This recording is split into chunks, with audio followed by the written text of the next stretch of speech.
Hello all.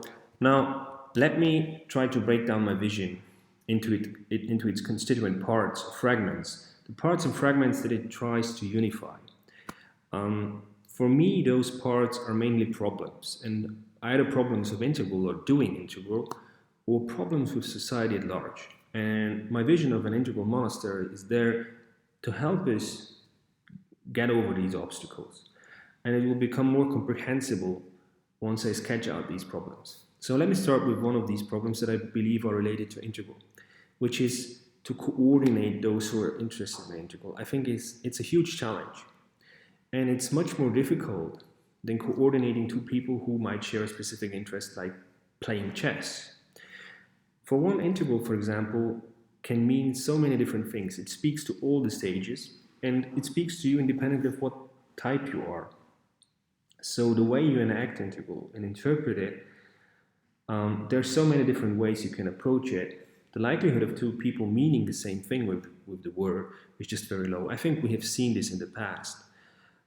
People get excited over integral for very different reasons, and there are often exclusive reasons. And they find out about this once they start talking to each other. They actually find out, well, wait a minute, you actually mean entirely different things when you're using the term, and you're attracted to the theory for very, very different reasons than I am. This is one of the challenges. Integral theory is so broad that it almost becomes meaningless. On the other hand, integral theory is not something that you can do for a month or two.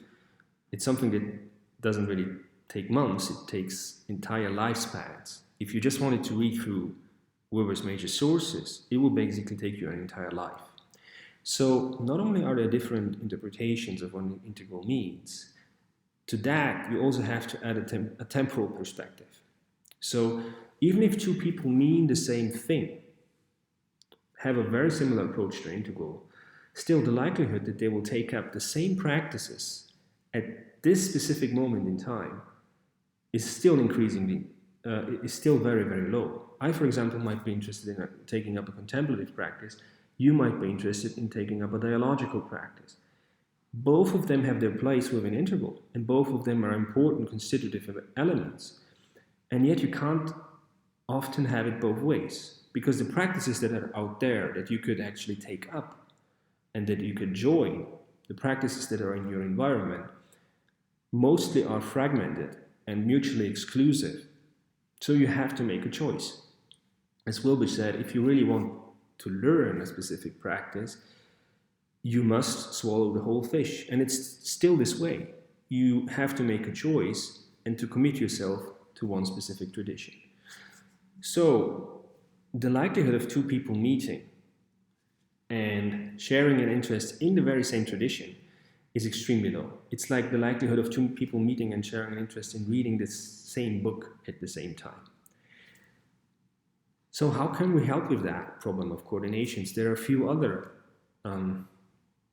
difficulties that integral actually creates in synchronizing people, but we also don't have much of institutionalized spaces.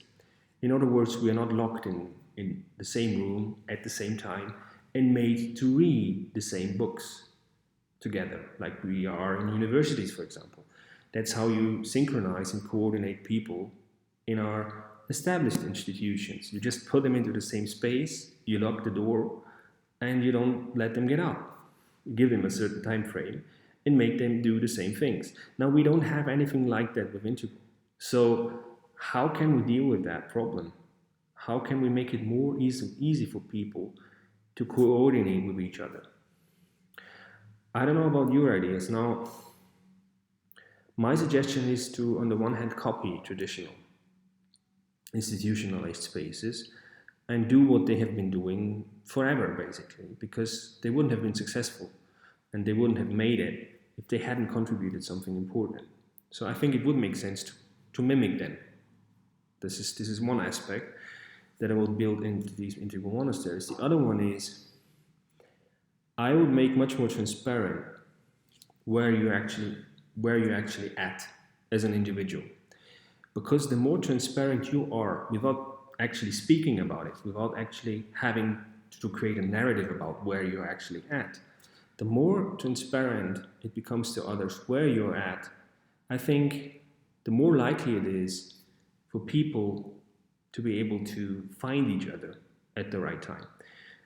To just give you one example, if I, for example, knew what you're reading right now, or if I knew what you read a few months ago, and what you're planning to read in the coming few months to come, that would serve me as an orientational information that might help me spot common interests and something like potential cooperation between us somewhere in the future. Because from this information, I could deduce some kind of common interest in something that might be important to both of us, and where I might believe that it might make sense to get together with you and read a book in the coming months, for example. And none of that is something that you need to speak about. I mean, quite the opposite. If you were to speak about it and to create a narrative about it, you would make it less transparent than if you were using software to express what you have been reading and what you are about to read. So this is where my suggestions are going, and this is also the direction that I was taking with these channels that supposedly are to connect different spaces to each other. I don't know what your ideas are, but I think coordination among those who are integrally interested is a huge challenge, and I don't see it even being mentioned as a problem so far.